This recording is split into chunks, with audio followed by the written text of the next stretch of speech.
I'm Kelly. I'm Heidi. And I'm Sean. And we are going to transform the way people eat dinner. We are Fairweather Chef. We started in February, have been testing for the past 3 months. We're launching in May, and we're going to be working full-time this summer to make Fairweather Chef a reality. So let me tell you a little bit about the business model and the problem that we're addressing. You guys can all relate to this. You're a busy professional, but you need to eat dinner every night, and if you have children, they need to eat too. You can eat out, but that can be a little bit rough.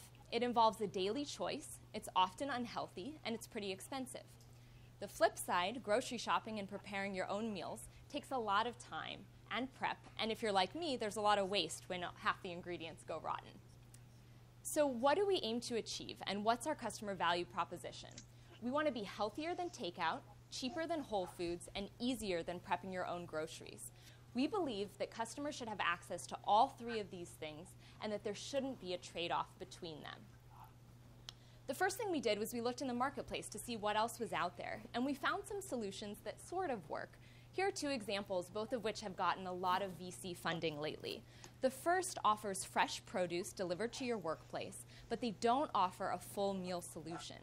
The second does offer a full meal solution, but they require a subscription, and it involves a lot of customer planning that our customers said that they didn't really like. So what we did is we took the best elements of these and other business models and then developed a series of rigorous tests to develop Fairweather Chef. Our business model is a meal kit service that's delivered to your workplace, and our meal kit contains all the ingredients you need to make a delicious, healthy meal. Now we're going to tell you about how we got to this point.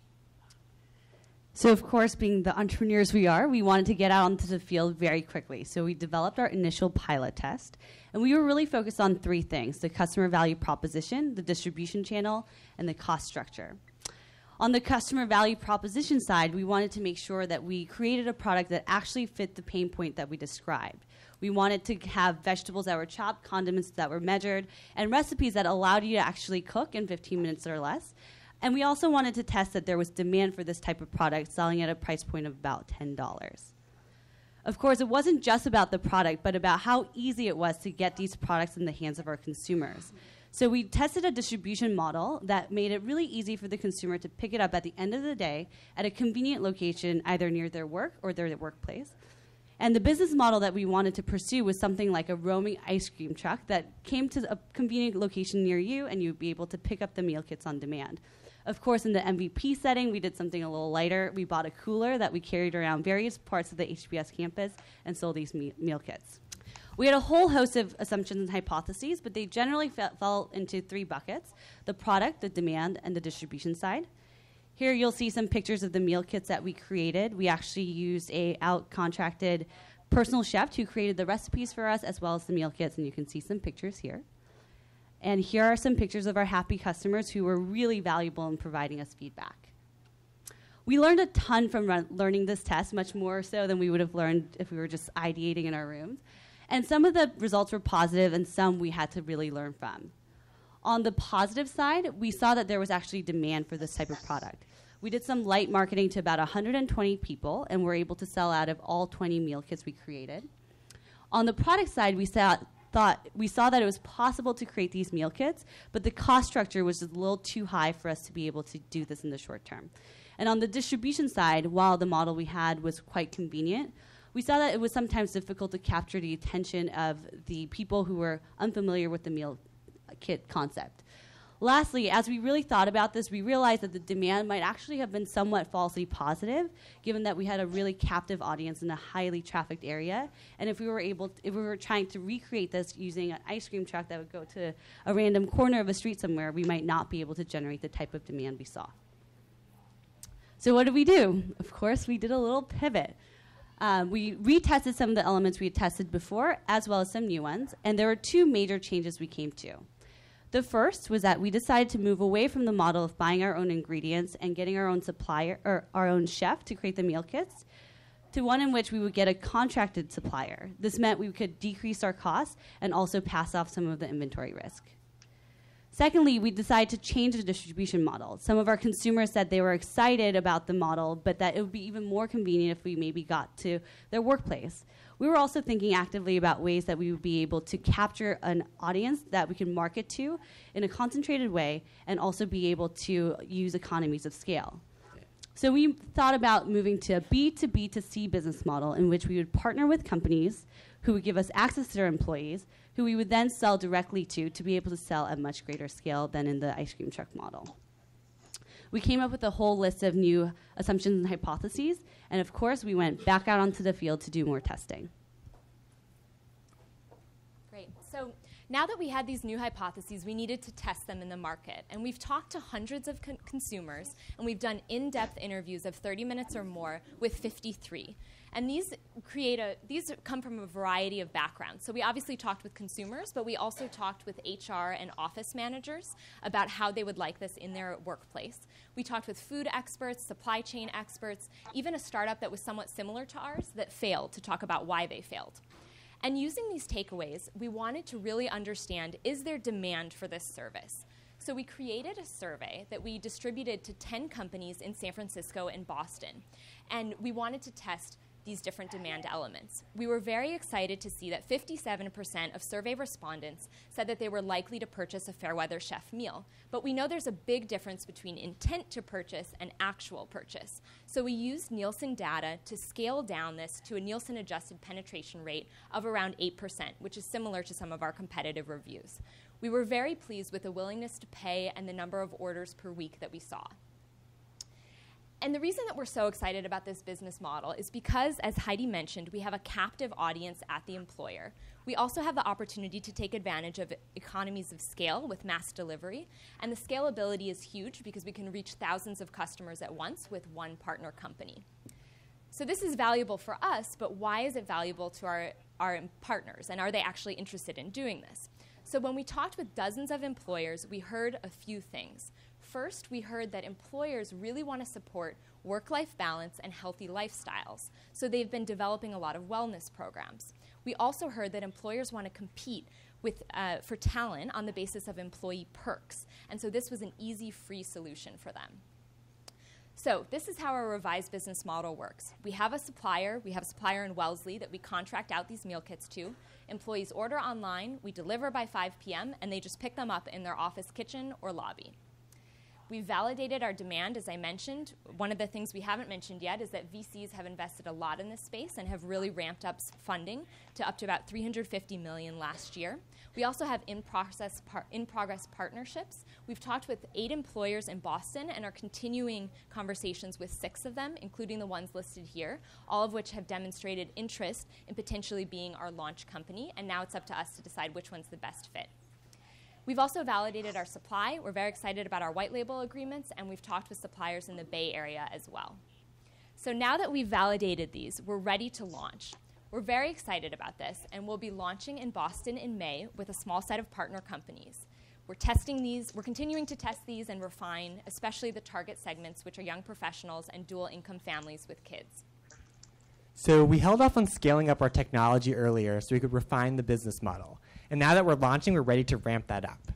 So the first thing we're going to be doing is creating these co-branded sites with our company partners. This is, for instance, how Zipcar employees can order our Fairweather Chef kits. This is valuable for 2 reasons. First, companies are offering a free perk to their employees, and it allows them to brand it. And second, it lends us credibility, which is a great stickiness factor. We'll also be starting to create our own recommendation algorithm. For consumers, this allows them to get targeted, tailored results. But the real magic is actually in the supplier inventory management. And so we're borrowing from the Netflix model in which we'll recommend items that have excess inventory and we'll ramp down items that otherwise might stock out.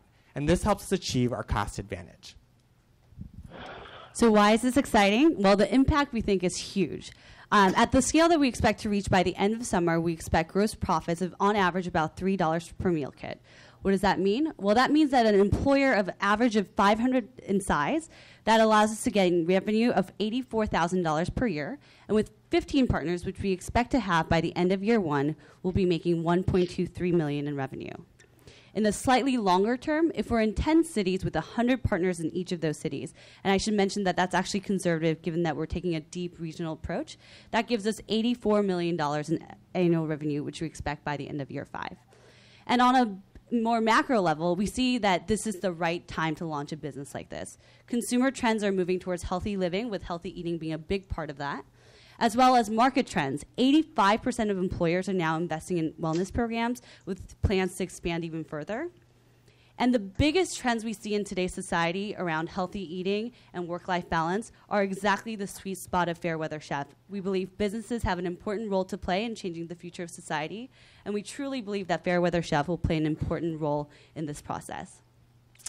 We'll tell you a little bit about our team if you guys have questions, but between the three of us, we have experiences working in consumer web, startups, supply chain, food and beverage, as well as computer science, and we're really excited to tackle this challenge. So, again, we're Fairweather Chef, and we're going to transform the way people eat dinner.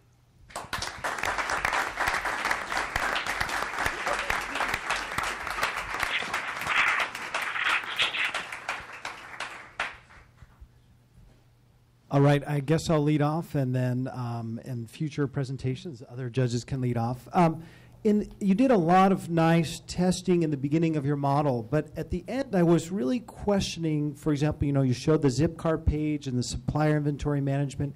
I was wondering, to what degree have you tested whether those pages are relevant to customers? What's kind of the conversion rate? What is the data on your kind of supplier inventory management? I'm just trying to understand what tests you conducted and where you're at on that process. Sure. So first off, we definitely buy into the min viable testing, and like all startups, we will always be testing even as we move forward. Thus far, we've actually just talked a lot with the different suppliers. For instance, Kelly actually talked with one of them at an engagement party, and they were like, sign me up.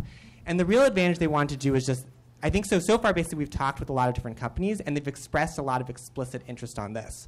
For companies, it's really an opportunity that they can give a free perk to their employees, and so they ask for this co-branding. So, of course, this summer we'll be building those out, and we'll be verifying those statistics for sure. But again, we'll always be testing and always be pivoting. Yeah, I think another important part of that is, as we've been testing, we've sort of thought about our testing in two buckets. One was things we actually needed to go out onto the field and do ourselves, and also another bucket of things which we felt were tested in market by other competitors and so on and so forth. So, for example, with the meal kit concept, one of our competitors launched about a year ago and has sold 6,000 meal kits, or is selling about 6,000 meal kits per week. And we use that as a proxy for some sort of demand, and we've used this in the process of building out this later side of the model as well. Yeah, another great competitive statistic we have is that at some of these partner companies of Farmigo, they have about 20% of people who try their purchase, and about half of those people go on to be repeat customers. So we're using those as proxies. Steve, did you have a question, or should I pass to another judge? Another judge. So you use the word test a lot, but what I've seen most was surveys. So what I'm trying to figure out is, did you do something more than surveys? Because you did mention there's a difference between what people say and what they do. So at the end, you throw in some pricing numbers. Well, pricing without testing, not surveys, is, I'll leave that open to you. So I'm just wondering, what else did you do than surveys? So that's what I heard most, which is not a test for me. It's a getting out of the building, great, but it's not a test. Absolutely, yeah. And so when we ran our MVP test, we charged consumers for the product. So we started by charging them $8 per product because we were also asking them to provide feedback. So we developed our pilot test with an IDEO partner that we met in San Francisco. And so the goal was to have people document their entire experience. So we convinced several people after they bought the meal kit to actually take photos of the experience along the way. And so they took photos of themselves opening the meal kit, preparing it, putting it in the oven, and then we had interviews with them afterwards to talk about the experience. And we wanted to make sure that we charged people from the very beginning because, of course, anyone's going to take some free meal that they get, especially if you're a student. But these people were really willing to pay for it. Okay. I think I'm amplified already. Can you talk? We got a good feel for the customer discovery work you did around the pivot, the 53 interviews and so forth. Can you say more about the very early customer discovery work you did that helped you identify the need for the meal kits in general, the assurance you got that you were actually working on a problem worth solving? What kind of work did you do? Yeah, that was a mixture of both interviews and market research. So once we started kind of talking about this idea, we basically went out and talked to everyone that we could possibly talk to, and it sort of fell into two buckets that we identified towards the end. We had a hunch that this was a problem with young professionals as well as young families, and we made sure to talk to people in both groups, and we just talked to dozens of potential customers. We triangulated that with data that we saw in market for demands of this type of product, and also went out and talked to people who were using services like Farmigo, Blue Apron, Plated is another one, and got an understanding of things they liked about that service and things they didn't like, and what had actually motivated them to go pursue that service in the first place. And that's sort of how we identified the weaknesses of those products, tried to come up with something that would actually serve the needs of the people who were purchasing these meals in hopes of solving all these meal problems and weren't getting them solved through the products in the market. Follow-up, have you tried to put a letter of intent in front of the corporate partners yet? We have emails of intent. We don't have a formal letter of intent, but we do have validation that they're willing to go forward with it. And one other thing that we actually did at the very beginning that was a little fun was we actually bought from our competitors. And so we bought Plated and we bought Blue Apron, and we tested it out ourselves, and we also had other people test it out to get their experiences because we knew we were a little bit too close to the process.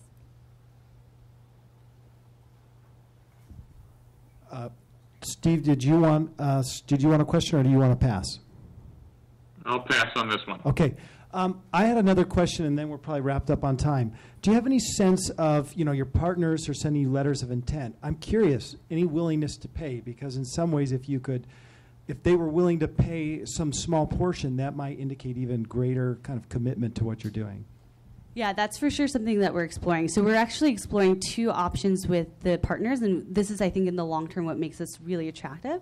One is providing the employers providing subsidies for these meals for their employees.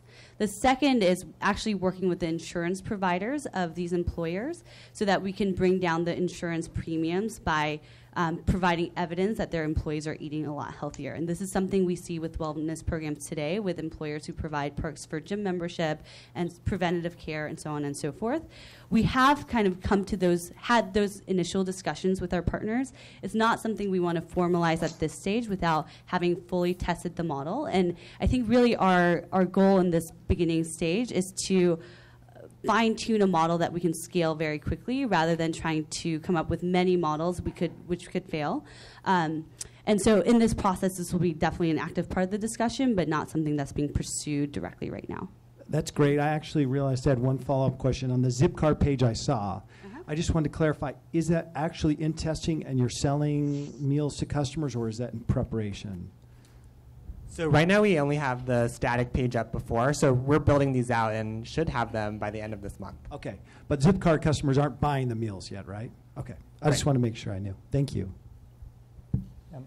Back to Alex's question about beyond surveys to testing. Did you have a hypothesis in terms of the adoption rate or the penetration rate when you sold the kits?